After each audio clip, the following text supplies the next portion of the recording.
Buenos días a todas, es un placer verlas, aunque sea por este medio. Ojalá pronto tengamos la oportunidad de tener el contacto físico. Y sin más, comenzamos con la mesa 1 sobre los procesos de adquisición típicos y atípicos en la niñez temprana. Se sugiere que sean 20 minutos de exposición y 10 minutos para preguntas. Continuamos con la ponencia Prevalencia del trastorno específico del desarrollo del lenguaje en México, a cargo de los doctores Alejandra Ausa, Chiharu Murata e Ignacio Méndez. Adelante, doctores. Hola, ¿qué tal? Soy Alejandra Ausa y es un placer para mí estar con ustedes para presentarles el estudio de prevalencia del trastorno específico o del desarrollo del lenguaje en México que presento junto con el doctor Chiharu Murata e Ignacio Méndez. Hablaremos en esta ocasión sobre la frecuencia de los problemas del lenguaje en México y en el mundo, así como de la importancia de obtener una estimación de prevalencia en diferentes países. Voy a presentarles datos de México y en la discusión platicaremos un poco más a detalle sobre ello. El porcentaje de la población general con un problema de lenguaje en México fluctúa entre un 8 y un 10% a nivel nacional, y como población general me refiero tanto a niños como a adultos. Este porcentaje es diferente de lo que se ha reportado en diferentes partes del mundo, y se habla de entre un 7 y un 12% de la población infantil que tienen un trastorno específico del lenguaje, y esto, bueno, pues es un porcentaje muy diferente. Sabemos que solo se detecta menos del 1% de ese trastorno en las escuelas y que hay una muy pobre detección, a pesar de que sabemos que un niño en cada salón de clase podría tener este trastorno o bien algún problema de pronunciación, comprensión o producción de palabras, o les cuesta trabajo expresarse o organizar sus ideas.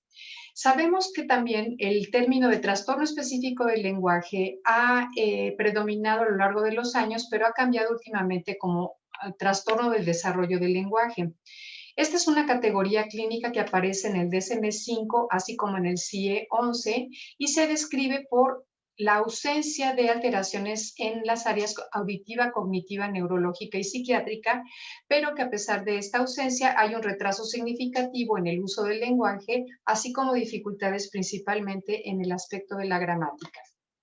Hace muchos años, Tomlin y su equipo proporcionaron un sistema de diagnóstico válido y fiable para diagnosticar el TEL.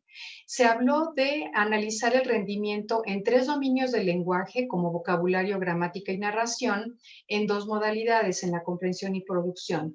Si este rendimiento era bajo, es decir, que estaba por debajo de 1.25 desviaciones estándar en 2 o más puntuaciones, entonces se podía considerar un trastorno del lenguaje. Por otro lado, la prevalencia se conoce como una proporción de personas de una población estudiada que tiene un trastorno en un momento dado. La prevalencia es útil porque nos puede ayudar a mejorar el diagnóstico en una población, un diagnóstico como el TDL, por utilizar la prevalencia como base para establecer la probabilidad preprueba. También puede ser útil para crear iniciativas de ley en salud pública, cosa que no hay en México, por ejemplo, y también nos sirve para desarrollar programas de intervención que impacten positivamente a un mayor número de individuos que han sido detectados con este trastorno. Pero no siempre se pueden comparar las tasas de prevalencia en el mundo porque estas son sumamente variables.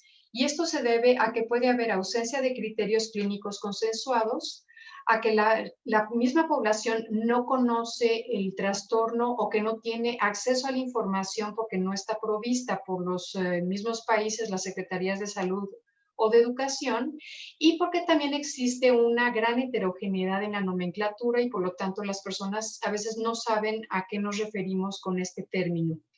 Y otro de los problemas importantes es que existe poca existencia de pruebas estandarizadas que nos ayuden a detectar este trastorno.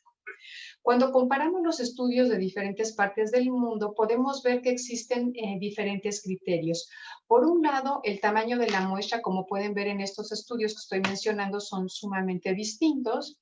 También los grupos de edad y, por lo tanto, el resultado de la prevalencia puede variar. Como, por ejemplo, el 1% que se reporta en un país como Finlandia, pero que se estudió, a pesar de que se estudió a un gran número de niños, la edad varió entre los 0 y los 6 años de edad, mientras que otros estudios como el clásico de Tomlin solamente estudió a niños entre los 5 y 6 años de edad. Entonces, esto puede hacer que cambie mucho la tasa de la prevalencia. En México se han realizado algunos estudios de neurodesarrollo con niños entre los 0 y los 5 años de edad y se ha reportado que los retrasos más significativos se ubican en el área del lenguaje y la comunicación. Existe una diferencia significativa en niños entre 16 y 59 meses de edad y lo que se puede observar es que el 29% de estos niños presentan riesgo de tener un problema en lenguaje y comunicación y se clasifican en un semáforo amarillo, mientras que el 64% de los niños de este grupo de edad pueden manifestar claramente un problema de lenguaje. Vean también cómo el mayor problema que se encuentra se ubica en el dominio expresivo. El objetivo de este estudio fue generar una estimación de la prevalencia del TEL en una muestra obtenida en México. Y lo que hicimos fue establecer la relación con otras variables como edad, sexo, tipo de escuela, niveles de severidad, es decir, clasificados en rojo y amarillo a través de una prueba de tamizaje y por nivel educativo materno. Nuestra muestra estuvo conformada por 597 niños preescolares entre los 4 y 6 años 11 meses de edad, todos provenientes de diferentes ciudades del país de México, todos monolingües del español. El análisis que se realizó, caracterizamos a los niños por las variables demográficas, socioculturales, de nivel cognitivo y de lenguaje, y todos los datos fueron resumidos por desviación estándar y se reportó el número de casos en porcentajes. El intervalo de confianza que se utilizó es de 95% y realizamos un modelo de regresión logística controlando las variables de educación materna, sexo del niño y tipo de escuela. Este es un estudio que proviene de uno mayor en el que se puede observar cuál es el flujograma para la exclusión de casos. Como ustedes pueden ver, los niños en la muestra original se obtuvieron de hospitales públicos y privados, así como de escuelas públicas y privadas. Pero para este estudio se eliminaron todos aquellos individuos que provenían de hospitales públicos y privados para no sesgar la cantidad de individuos que ya habían sido previamente detectados, sino simplemente se hizo el análisis a través de las escuelas que estudiamos. El número era mucho mayor en este caso, pero la muestra final era de 597 niños, 44% de ellos provenientes de escuelas públicas y 56% de escuelas privadas. Por otro lado, también pudimos clasificar a los niños en trastorno del desarrollo del lenguaje y desarrollo típico a través de diferentes pruebas que se utilizaron, como una prueba de tamiz, que es la prueba TPL, pruebas estandarizadas como la BESA y la SELF, y se tomaron también muestras narrativas para poder obtener el porcentaje de agramaticalidad. Finalmente se hizo la confirmación diagnóstica con 2 terapeutas de lenguaje.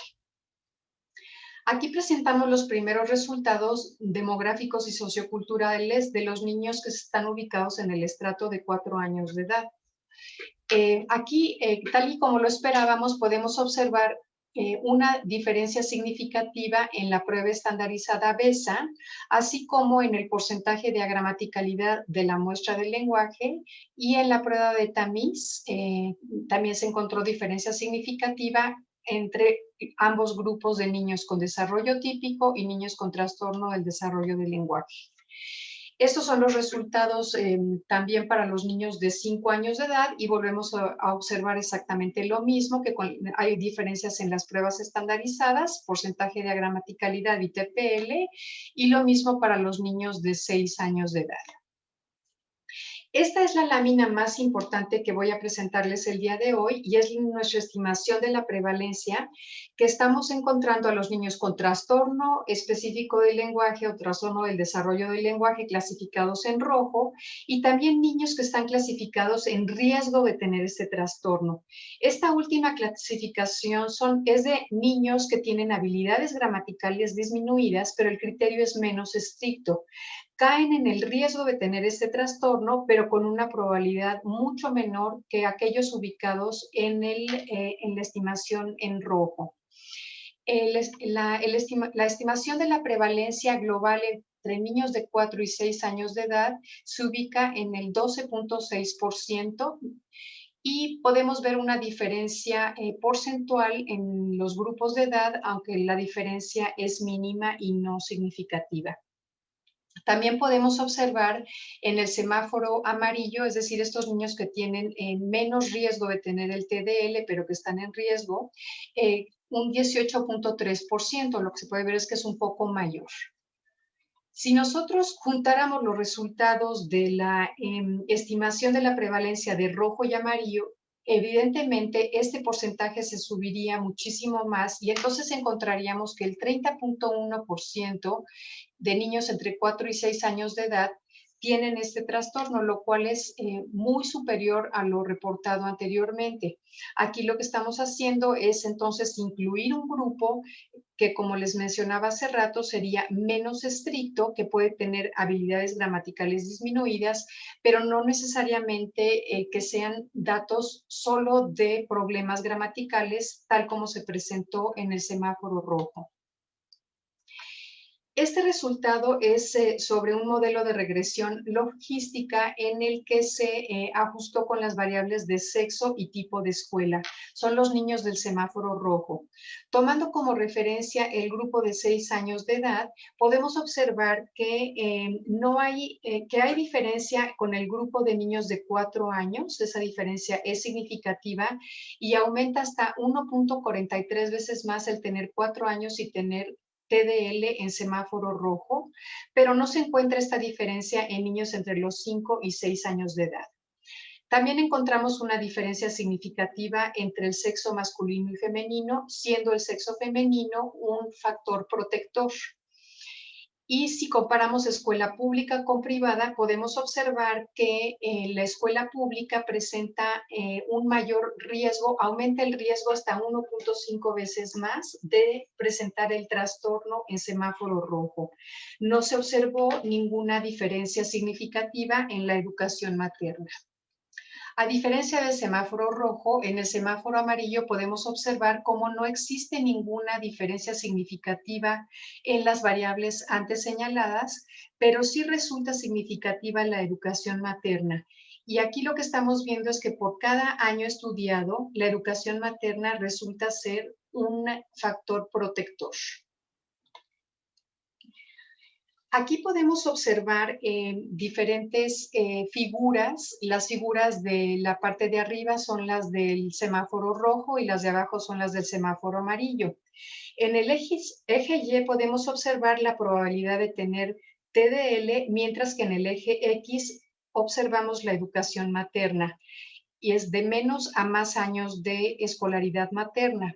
Como podemos observar en todos los grupos de niños, niñas de escuela pública y privada, la educación materna no tiene prácticamente ningún impacto en ningún grupo de edad. Lo que podemos observar es que los niños de 4 años son diferentes, tienen una curva diferente a la que se observa a los niños de 5 y 6 años de edad. Pero estas curvas no cambian con la educación materna, como se puede observar en el impacto que tiene en las curvas del semáforo amarillo. Vean cómo la educación materna hace que estas curvas caigan drásticamente, pero no hay diferencias significativas entre las edades en niños, niñas de escuela pública o escuela privada. La aportación de este estudio es que es el primero que se realiza en México y como les mencionamos también se hizo una diferencia, es una tasa diferenciada entre lo que es el semáforo rojo y el semáforo amarillo. Estas dos condiciones de lenguaje tienen comportamientos distintos, ¿no? En los que parece ser que los niños que están en semáforo rojo tienen un comportamiento mucho más persistente que aquellos que están en semáforo amarillo. También pudimos observar que hubo un efecto diferente por la edad, el sexo, tipo de escuela y educación materna. Si nosotros juntamos los datos de prevalencia de rojo y amarillo, como se mencionó hace rato, sería de 30.1 comparado con lo que solamente es el trastorno meramente gramatical, que es de 12.6. Este porcentaje está dentro del rango de los estudios internacionales, aunque puede ser un poco más alta que en algunos estudios, pero más baja que en otros países como el nuestro que están en desarrollo. Nosotros utilizamos un protocolo de estudio clínico consensuado, tal como lo sugiere el grupo de Tomlin, en donde utilizamos algunos criterios de exclusión, todos los criterios de exclusión del TDL, pruebas estandarizadas. Hicimos un entrenamiento de aplicadores, utilizamos un cuestionario parental y también el criterio clínico de terapeutas de lenguaje. A veces es difícil hacer comparaciones de nuestros resultados con la mayoría de los otros estudios de prevalencia de los trastornos del desarrollo del lenguaje. Y dado que hay pocos estudios comparables con los que se puede comparar la tasa de prevalencia obtenida en este estudio, la validez de estos resultados se basa en los métodos empleados, en particular en las normas de diagnóstico y en la representatividad de la muestra. Como mencionamos hace rato, esta representatividad cambia en las edades, y vean cómo también algunos criterios de inclusión pueden ser sumamente diferentes. El que mencionamos hace rato fue el estudio de Janus del 2009. Vean cómo las edades varían entre los 0 y los 6 años de edad, por lo que se incluyen retrasos en el desarrollo del lenguaje que no necesariamente son problemas expresivos y gramaticales, como es el caso del nuestro o de algunos otros estudios que se han realizado en el mundo. Nosotros podemos comparar nuestros resultados, dado que utilizamos estas pruebas estandarizadas y criterios clínicos consensuados como se ha realizado en otras partes del mundo. Otro punto importante, que esta es una especie de resumen, es que pudimos entonces aportar esta diferencia, pero también pudimos ver que los niños clasificados en semáforo rojo, es decir, que tienen un franco trastorno gramatical, cuando tienen 4 años aumenta el riesgo hasta 1.43 veces más frente a los grupos de 5 y 6 años de edad. Esto no sucede en el grupo de semáforo amarillo. En el caso del sexo, vimos que el sexo femenino es protector y baja la probabilidad de tener TDL, y esto coincide con otros estudios previos que han reportado exactamente lo mismo. Esto no lo pudimos observar en el semáforo amarillo. Y en el caso de la escuela pública, el riesgo se eleva hasta 1.5 veces más que en escuela privada. Probablemente sea por la calidad de la educación, pero también puede ser que las escuelas privadas estén atendiendo más las necesidades especiales, y entonces que los datos puedan variar también por esta cuestión. Vemos como en el caso del semáforo amarillo, el tipo de escuela no afecta, pero sí vimos cómo afecta la educación materna, lo cual no es lo que se observó en el semáforo rojo, y por eso podemos concluir que el trastorno gramatical es independiente de algunos factores socioambientales intermedios como la educación materna. Como conclusión, entonces, vimos que los niños que están en semáforo rojo son mucho más susceptibles cuando pertenecen al grupo etario de 4 años, cuando son varones y asisten a escuela pública, mientras que la educación materna es lo que influye en el riesgo de tener este trastorno y está clasificado en semáforo amarillo. Es posible que la influencia materna tenga un peso en la estimulación y desarrollo del lenguaje, en la preocupación por el desarrollo infantil y en la responsividad. Como conclusión, además, también podemos decir que es necesario obtener este tipo de datos para poder ayudar a mejorar la calidad de vida de los individuos que tienen esta condición y a crear políticas públicas dada la alta frecuencia de este problema en el desarrollo. Muchísimas gracias por su atención.